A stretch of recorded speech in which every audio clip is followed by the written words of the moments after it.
السلام علیکم ورحمۃ اللہ وبرکاتہ۔ ناظرین، پچھلے ہفتے بنوں کے گورنمنٹ پوسٹ گریجویٹ کالج کے زوالوجی ڈپارٹمنٹ سے وابستہ پروفیسر علی شیر صاحب اسٹوڈنٹس کو چارلس ڈارون کا نظریہ ارتقابی پڑھاتے ہیں۔ تاہم حال ہی میں پروفیسر شیر علی صاحب کو حلفیہ طور پر کہنا پڑا کہ ڈارون کا یہ نظریہ اسلام سے متصادم ہے، اس لیے وہ اس سے متفق نہیں۔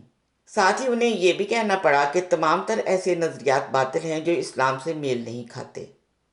معاملہ کچھ یوں ہے کہ پروفیسر علی شیر صاحب نے اسلام اور پاکستانی آئین میں خواتین کے حقوق پر منعقد ایک سیمینار میں بطور اسپیکر شرکت کی، جس میں انہوں نے اس موضوع پر اپنے لبرل خیالات کا اظہار کرتے ہوئے خواتین کے حقوق کو یقینی بنانے پر اصرار کیا۔ بنوں میں ہوئے اس سیمینار کے بعد مقامی مذہبی رہنماؤں نے پروفیسر صاحب کے نظریات کو شدید تنقید کا نشانہ بنایا اور دعویٰ کیا کہ اس طرح کی باتوں سے بالخصوص مردوں کے خیالات خراب ہوتے ہیں۔ بہرحال، ان تمام مذہبی رہنماؤں کی ایک منظم مہم کے تحت بنوں میں ایک کشیدگی کی فضا قائم کی گئی اور پروفیسر شیر علی صاحب کو ہراساں کیا گیا۔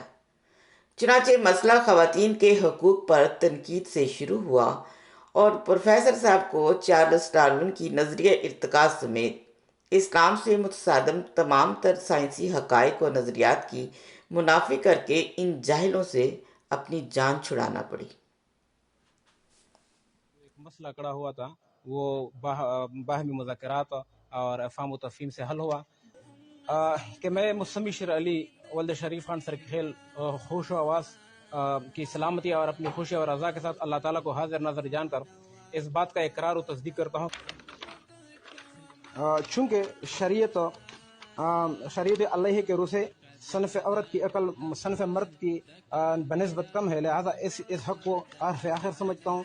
شریعت الہی کے خلاف جتنی بھی سائنسی و عقلی افکارات نظریات ہیں ان کو تمام باطل سمجھتا ہوں، جیسے ڈارون کا نظریہ ہے۔ آئندہ کے لیے مذکورہ بالا امور اور شریعت الہی کے دیگر احکامات کے خلاف اگر میں نے کسی قسم کی تحریری یا تقدیری بات کی تو میں شرعاً و قانون مجرم ثابت ہوگا۔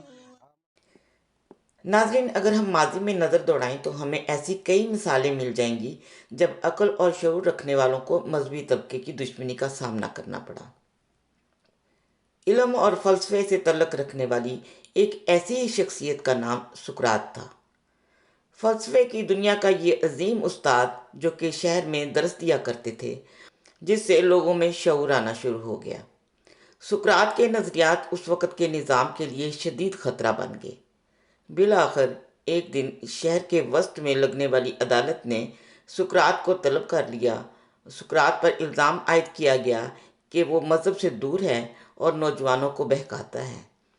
انہیں سزائے موت سنائی گئی، چنانچہ وہ زہر کا پیالہ پی کر اس دنیا سے ہمیشہ زندہ رہنے کے لیے رخصت ہو گئے۔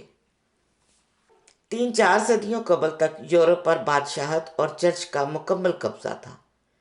کلیسا کا سیاست، معیشت اور معاشرت سمیت ہر شے پر ہر طرح کا قبضہ تھا۔ حد تو یہ تھی کہ علم و تحقیق کے نتیجے میں دریافت ہونے والے قوانین و رازہائے فطرت کے بیان کرنے پر بھی چرچ کی مرضی مسلط تھی۔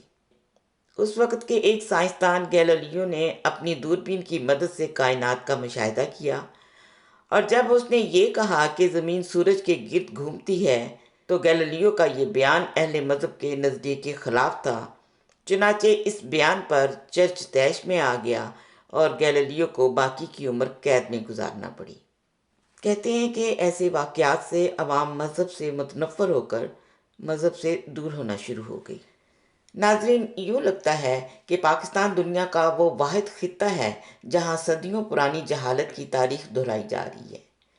آج کے دور میں جب سائنس اتنی ترقی کر چکی ہے، مگر پاکستان کے علماء آج بھی وہیں کھڑے ہیں اور ان کے نظریات سے ٹکرانے کو توہین مذہب سمجھتے ہیں۔ اس جہالت نے انہوں نے ڈاکٹر عبدالسلام صاحب سے کیا سلوک کیا، وہ کسی سے ڈھکا چھپا نہیں۔ اس میں صرف پاکستان کا مذہبی طبقہ ہی نہیں، حکمران بھی پوری دنیا میں ملک کے لیے شرمندگی کا باعث بنے جنہوں نے سیاست میں مذہب کو گھسایا۔ افسوس، آج پاکستان کے انتہا پسند مذہبی طبقے کی وجہ سے لوگ دہریت کی جانب مائل ہوتے جا رہے ہیں۔ آخر میں ناظرین، اسی حوالے سے حضرت مسیح موعود علیہ السلام کے اس اقتباس کے بعد آپ سے اجازت چاہوں گی۔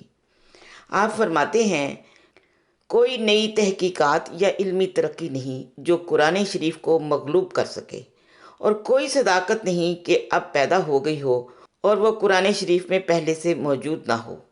نیز فرمایا، ہمارا تو مذہب یہ ہے کہ علوم طبعی جس قدر ترقی کریں گے اور عملی رنگ اختیار کریں گے، قرآن کریم کی عظمت دنیا میں قائم ہوگی۔ امر واقعہ یہ ہے کہ سائنسی ترقی کے ساتھ ساتھ قرآنی صداقتیں جو پہلے سے کتاب میں پوشیدہ تھیں، سامنے آ رہی ہیں۔ السلام علیکم ورحمۃ اللہ وبرکاتہ۔